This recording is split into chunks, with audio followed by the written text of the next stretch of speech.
Today's video is sponsored by cointracking.info. As a home crypto miner, I gotta ask, are you monitoring your crypto portfolio? Do you know exactly where you stand? Are you in the green or sadly in the red?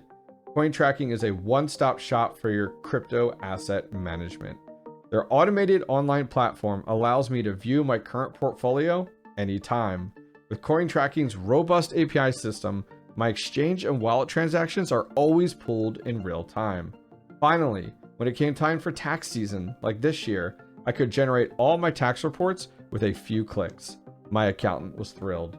Also, if you need professional assistance, there are full service packages available. Cointracking experts can help you to import the transactions, validate and adjust all your data until you have a proper tax report.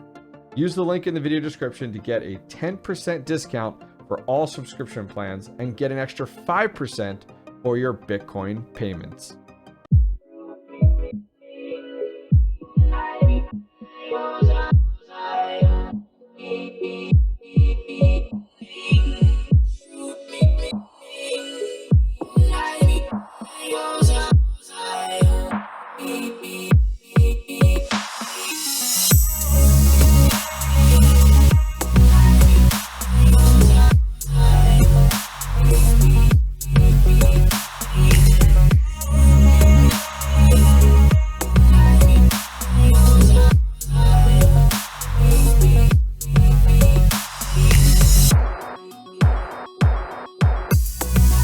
The MultMiner M2. I went ahead and ordered this back on April 1st. And if we think back to April 1st, the Osprey 300 had come out. I think it was just around the 4-cent mark for KASPA. And this guy dropped with Coastal Crypto Mining. That's exactly where I got this. If you guys are interested, I'll put a link directly down below to the exact miner. And when they dropped it, day one, I jumped on it. And because I was like, dang, this miner does 10 gigahash on KASPA at like 1300 watts. So I jumped all over it. We purchased it. It took 30 days to get to me. Some of the KASPA hype has kind of dwindled down. That's kind of the downside of kind of jumping on the hype train. But here we have it. So this is an FPGA. It actually has 3 boards here. 1, 2, and 3. Almost looks like a traditional ASIC. Well, that's because it's in an ASIC chassis is how this is laid out. So super similar. Your 2 high CFM fans, RPM fans on the front, wired into a control board on the top with your ribbon cables that go directly into the different hash boards. We're gonna need 3, 6, 9, and then 10 total PCI cables for this guy. There's not much to it. I mean, check it out. This is the back ass end side. You have your heat sinks in there, no fans on this side. So we'll see how hot it runs. We're gonna set it up tonight. But other than that, there's not much really to it. I mean, it's pretty simple, pretty easy to set up. Now, I really know nothing about the setup process of this. So this is gonna be really interesting. I'm gonna plug it into my network, then search my network and go through it for the new devices and I'll find it. It's gonna stand out like a sore thumb. I'm gonna have to see if there's credentials for it because like I got nothing. There's like no like real website for them or anything. So this is definitely going to be unique. Let me show you guys the power supply we're going to use because I'll be honest, I totally forgot about the power supply until this thing showed up today. All right, so huge shout out to the team over at BT Miners, guys, for sending this over to us. Appreciate their support of the Hobbyist Miner channel. What do we have here? Let's see if we can get this out.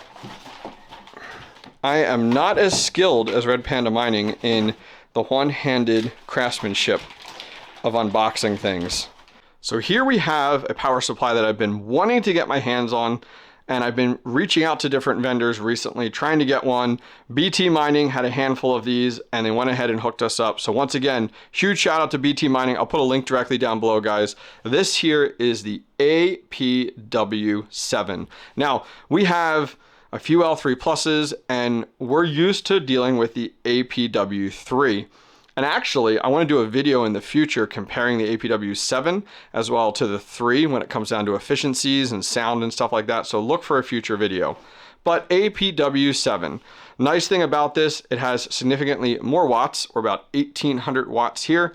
This is running off of a 240 volt, and you can see we got some nice connections here for our PCI cables running to 10 total PCI ends here, which is exactly what we need for our MultiMiner. So we're gonna pair the two of these together, APW7 from BT Mining and our MultiMiner M2. And let me go ahead, I'm gonna get this powered up and see if we can find anything on the computer. This should be fun.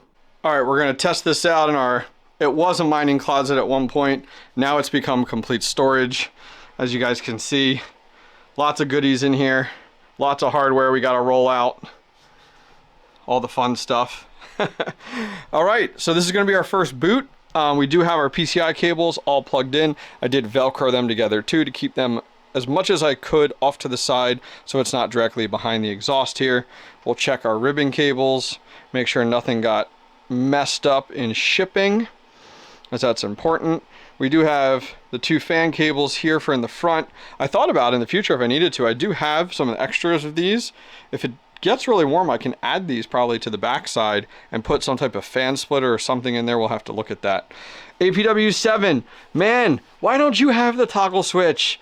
You're supposed to be like the Lamborghini of power supplies here. So let's see if I can do this one-handed. All right, plugged in. Sorry, don't have those panda skills yet to do it one-handed while it kind of moves. So I went ahead and plugged it in. Power supply is up. Lights are on the control board, blinking green. All right, the fans just started and we're getting lights on the front. No, nothing here. Now, my understanding, very limited on this, is the actual firmware and everything is on the SD card and is required to keep it in. The nice thing is, I don't know if you guys have heard, but this actually will support the Radiant bit stream on the next firmware update. So I'll be able to take this out, SD card, pop it in the computer, flash it with that new BIOS or the new firmware, and we should be off to the races, which should be pretty cool. So our fans are on. They're not screaming or anything, just real quiet, which is really weird for an ASIC. I'm calling it an ASIC, but more of it's an FPGA. So let me go ahead and get some air in the back. Very little, nice and cool. All right, let me jump over to the computer. Let's see if we can find this guy. All right, miners, so it has been 24 hours. And if you're considering buying one of these things, I got a few tips for you before we go ahead and break into our results and how we made out with the MultiMiner M2. First off, don't expect any documentation on this thing.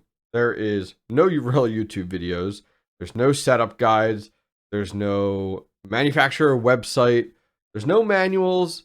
There's nothing.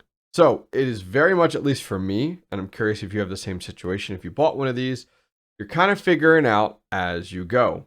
So number 2 tip. I had a hell of a time finding this thing on my network. I really struggled with it. So after about an hour, I ended up going ahead and actually popping out that micro SD card, putting it into my computer. You can navigate to the miner folder, to the etc folder, and there is a net kind of config file. When you open that, you can go in and set your static IP information. That will make it significantly easier because then you can go ahead and load that up in your browser instead of kind of chasing your tail trying to figure out the IP address. That's the easiest thing that I found. But I will say, I've never had issues like that with any other miner. I've been able to pop in my firewall, find it right away, and go ahead and get connected. Last thing, and I'm just giving you these tips out there just in case you buy one of these, because I hate for you guys to spin your wheels on this like I did. I thought this was a 5-minute setup. Not at all. This miner does not work on any other pool except for hash pool right now. So kind of a double-edged sword. I'm not surprised. This product came from over in China, is my understanding. It only works on hash pool, which is a China-based KASPA mining pool. Benefit is it's only a 0.5% kind of pool fee, so not so bad. All right, let's dive in. Oh, real quick, a quick heads up. I did end up moving this unit to my shed.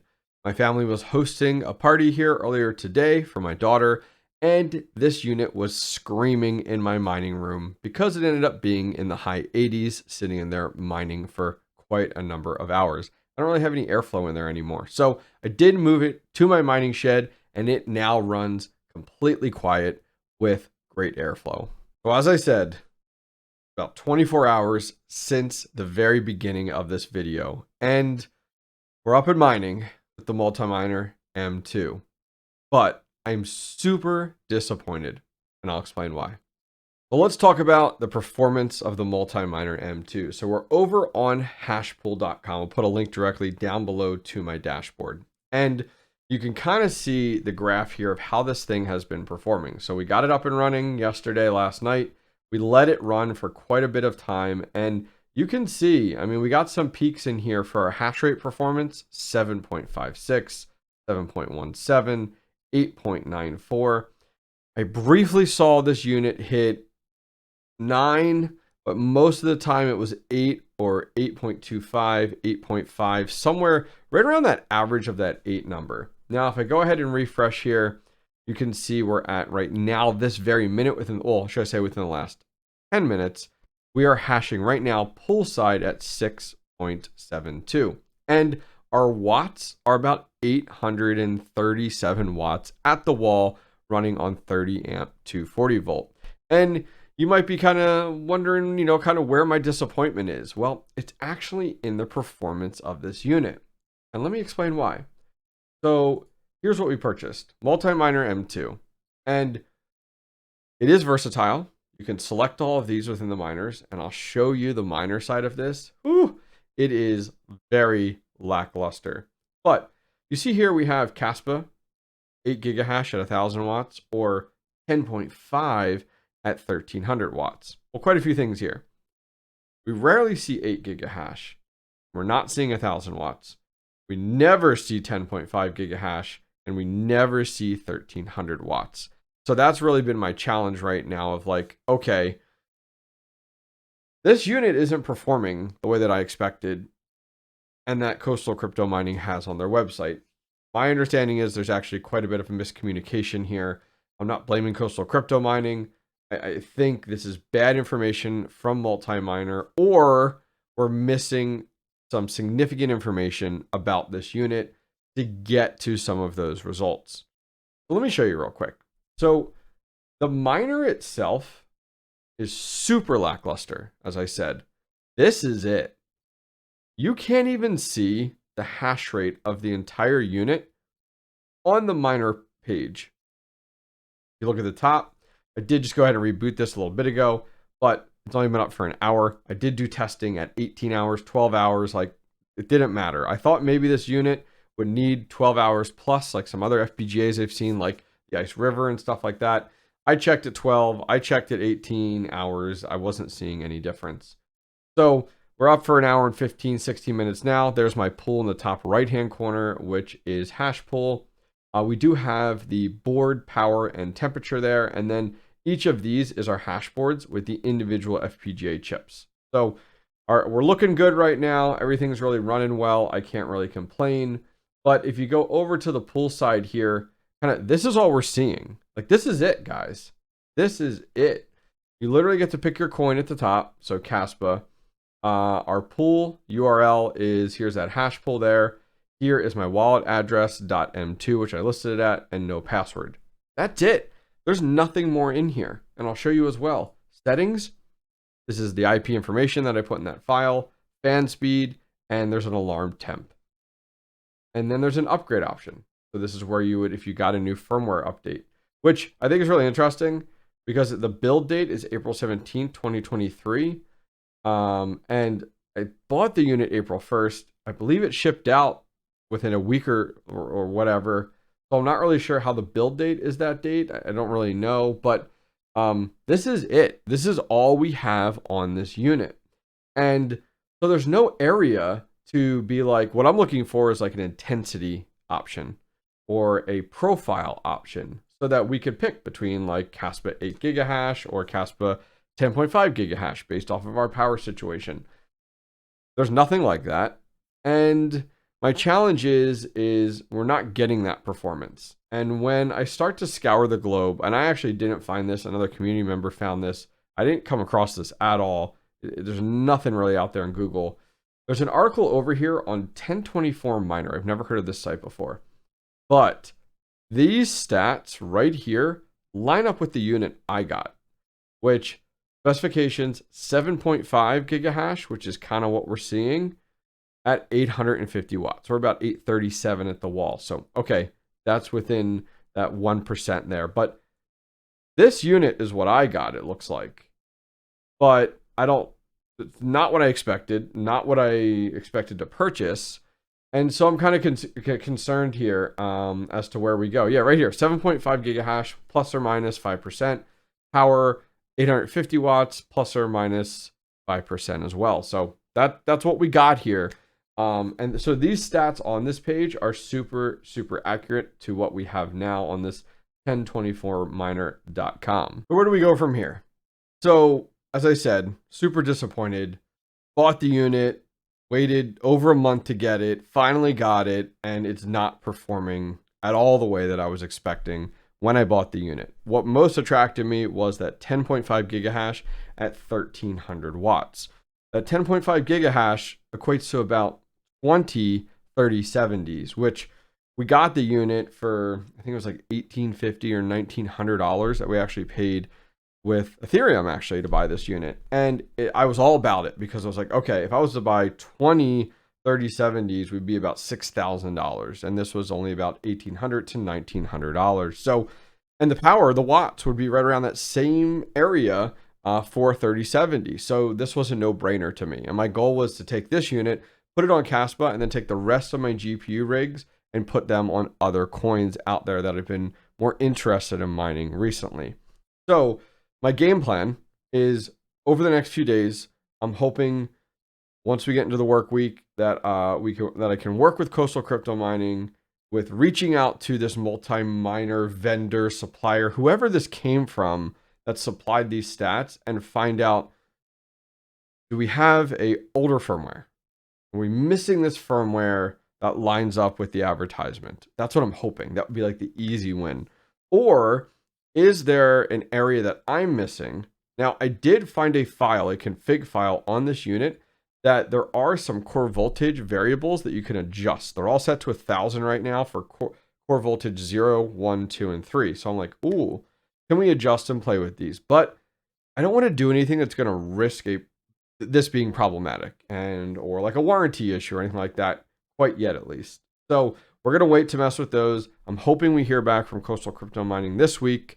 They've always been super, super helpful when it comes to the customer service side, helping people out. So I'm hoping they just wrangle this MultMiner vendor, get all the details we need to. Hopefully it's a file. I'm looking forward to that Radiant file as well, to be able to mine Radiant, because I've never mined Radiant. Not sure if you guys have before.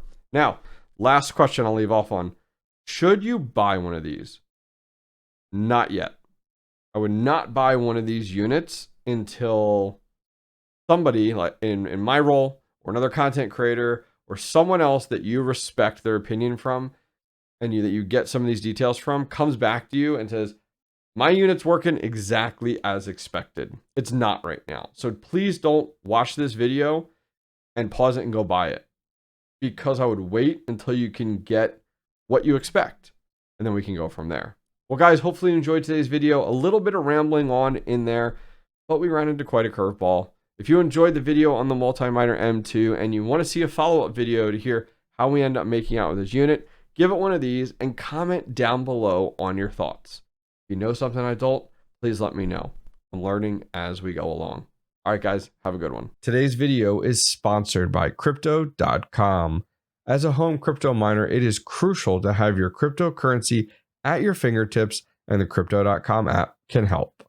Being able to send and receive cryptocurrency quickly, easily, and on the go is a must-have in 2023.